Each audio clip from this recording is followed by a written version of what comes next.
আসসালামু আলাইকুম। দুপুর 2:30 আজ সোমবার। বাংলাদেশ বেতার কক্সবাজার। স্থানীয় খবরে স্বাগত জানাচ্ছি আসমা খাতুন বাবলি। গত বছরের সেপ্টেম্বর থেকে কক্সবাজার শহরের সৈকতের ভাঙনে তীব্র হয়ে উঠেছে। গত এক যুগের মধ্যে এই এক বছরই সবচেয়ে বেশি ভাঙন দেখা দিয়েছে বলে জানিয়েছেন সংশ্লিষ্টরা। সৈকতের এমন ভাঙনের কারণ অনুসন্ধান করেছেন বাংলাদেশ সমুদ্র গবেষণা ইনস্টিটিউট বরির একদল বিজ্ঞানী। তাঁরা ভাঙনের উল্লেখযোগ্য কয়েকটি কারণ তুলে ধরে পাশাপাশি ভাঙন রোধে কী ধরনের ব্যবস্থা নেওয়া দরকার তা তুলে ধরে বেশ কিছু সুপারিশ দিয়েছেন।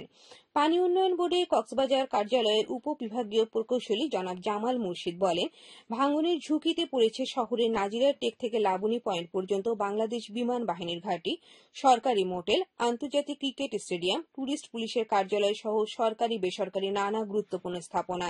জলবায়ু পরিবর্তনজনিত কারণে সৈকতে ক্রমাগত ভাঙন ও প্লাবন থেকে রক্ষায় টেকসই উন্নয়ন কাজ করেছে পানি উন্নয়ন বোর্ড।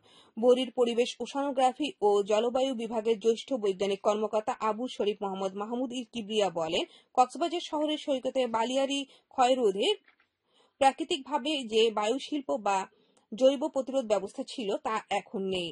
এই অবস্থায় সাগরে ভাঙন রোধে জলবায়ু পরিবর্তন মোকাবেলায় সমন্বিত উদ্যোগ প্রয়োজন। এদিকে পানি উন্নয়ন বোর্ডের নির্বাহী প্রকৌশলী নুরুল ইসলাম বলেন, নাজিরার টেক থেকে কলাতলী পর্যন্ত 6 কিলোমিটার সৈকতের ভাঙন রোধে 642 কোটি টাকা কক্সবাজার শহর রক্ষা প্রকল্প নামের একটি প্রকল্পের প্রস্তাবনা সংশ্লিষ্ট মন্ত্রণালয়ে পাঠানো হয়েছে।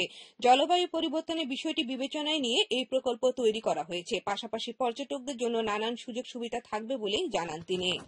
চকরিয়া পৌরসভা চিরিঙ্গায় বিভিন্ন প্রতিষ্ঠানে ভ্রাম্যমাণ আদালত পরিচালনা করেছেন উপজেলা প্রশাসন। গতকাল সন্ধ্যায় এই অভিযান পরিচালনা করেন নির্বাহী ম্যাজিস্ট্রেট ও উপজেলা সরকারি কমিশনার রূপায়ণ দেব। নির্বাহী ম্যাজিস্ট্রেট রূপায়ণ দেব বলেন, অভিযোগের প্রেক্ষিতে বাজারের কয়েকটি কসমেটিক্সের দোকানে অভিযান চালিয়ে 2 প্রতিষ্ঠানে 35,000 টাকা জরিমানা করা হয়। এছাড়া মূল্য তালিকা প্রদর্শন না করায় একটি প্রতিষ্ঠানকে 5,000 টাকা জরিমানা করা হয়েছে। তিনি বলেন, যেসব দোকানে অভিযান চালানো হয়েছে তাদের নকল পণ্য বিক্রি থেকে বিরত থাকার নির্দেশ দেওয়া হয়েছে। জনস্বার্থে এ ধরনের অভিযান অব্যাহত থাকবে বলে জানান তিনি। এ সময় চকরিয়া থানা পুলিশের একটি টিম সহ সংশ্লিষ্টরা উপস্থিত ছিলেন। উখিয়ায় রাজাপালং ইউনিয়নে ডিগলিয়া পালং সড়কের উন্নয়ন প্রকল্পের কাজ শুরু হয়েছে। জাপানের সরকারি সংস্থা জাইকার সহায়তায় 18 কোটি টাকা ব্যয়ে স্থানীয় সরকার প্রকৌশলী অধিদপ্তরে এই প্রকল্পটি বাস্তবায়ন করেন। আজ সকালে এই কাজের উদ্বোধন করেন উখিয়া উপজেলা পরিষদের সাবেক চেয়ারম্যান সরোয়ার জাহান চৌধুরী, উপজেলা প্রকৌশলী মোহাম্মদ তৌহিদুল ইসলাম, রাজাপালং ইউনিয়নে পরিষদের ভারপ্রাপ্ত চেয়ারম্যান মীর শাহিদুল ইসলাম রোমান সহ সংশ্লিষ্টরা উপস্থিত ছিলেন। উপজেলা প্রকৌশলী জানান, 4.5 কিলোমিটার দৈর্ঘ্য ডিগলিয়া পালং সড়কটি কার্পেটিং দ্বারা উন্নয়ন করা হবে। আরম্ভপূর্ণ আয়োজনের মধ্য দিয়ে বিদায় দেওয়া হয়েছে উখিয়া মডেল সরকারি প্রাথমিক বিদ্যালয়ের শিক্ষিকা রূপম বড়ুয়াকে। প্রায় 41 বছর শিক্ষকতা পেশায় থাকায় তিনি অবসর গ্রহণ করেন। গতকাল আয়োজিত এই বিদায় অনুষ্ঠানে প্রধান অতিথি ছিলেন সাবেক হুইপ ও জেলা বিএনপি সভাপতি শাহজাহান চৌধুরী। প্রধান অতিথি ছিলেন শিক্ষার্থীদের শিক্ষায় শিক্ষিত করে আদর্শ নাগরিক হিসাবে প্রতিষ্ঠা করার পেছনে শিক্ষকের অবদান অনস্বীকার্য।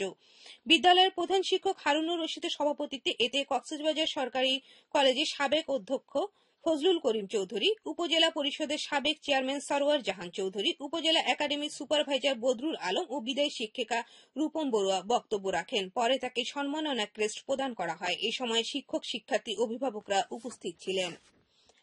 আবহাওয়া। আগামীকাল দুপুর 12টা পর্যন্ত 24 ঘন্টার পূর্বাভাসে বলা হয়েছে, আকাশ অস্থায়ীভাবে মেঘলা থেকে মেঘাচ্ছন্ন থাকতে পারে। সেই সাথে কিছু কিছু জায়গায় অস্থায়ীভাবে দমকা হাওয়া সহ হালকা থেকে মাঝারি ধরনের বৃষ্টি ও বজ্রসহ বৃষ্টি হতে পারে। কক্সবাজার সমুদ্র বন্দরের জন্য কোনো সংকেত নেই। আগামী 24 ঘন্টায় দিন ও রাতের তাপমাত্রা প্রায় অপরিবর্তিত থাকতে পারে। আজ সূর্য অস্ত যাবে সন্ধে 6:26। আগামীকাল সূর্যোদয় হবে ভোর 5:29। আজকে সর্বনিম্ন তাপমাত্রা ছিল 26.2 ডিগ্রি সেলসিয়াস এবং সর্বোচ্চ তাপমাত্রা ছিল 32.3 ডিগ্রি সেলসিয়াস। এখন জানিয়ে দিচ্ছি বাঁকখালী নদীর মোহনা ও সংশ্লিষ্ট এলাকায় সামুদ্রিক জোয়ার ভাটার সময়সূচি। আজ জোয়ার শুরু হবে সন্ধে 6:28, চলবে রাত 12:06 পর্যন্ত। ভাটা শুরু হবে রাত 12:06, চলবে আগামীকাল সকাল 6:34 পর্যন্ত। পুনরায় জোয়ার শুরু হবে আগামীকাল সকাল 6:34, চলবে আগামীকাল দুপুর 12:23 পর্যন্ত। সর্বশেষ পর্যটক বার্তা। পর্যটক নগরী কক্সবাজারে আগত ভ্রমণ পিয়াসুদের সাগরের পানিতে নামার পূর্বে সাবধানতা অবলম্বন করবার জন্য অনুরোধ করা হচ্ছে। যারা সাঁতারে দক্ষ নন তাদের পানিতে বেশি দূর যাওয়া উচিত নয়। ভাটার সময় স্রোতের সাগরমুখী টান প্রবল হয়, সাগরের গভীরে ভেসে যাওয়া এমনকি প্রাণহানির আশঙ্কা থাকে। সেই সাথে পর্যটকদের স্বাস্থ্যবিধি মেনে চলার পরামর্শ দেওয়া হচ্ছে। খবর শেষ হলো। আমাদের পরবর্তী খবর প্রচারিত হবে আজ বিকেল 4:30 ইংরেজিতে।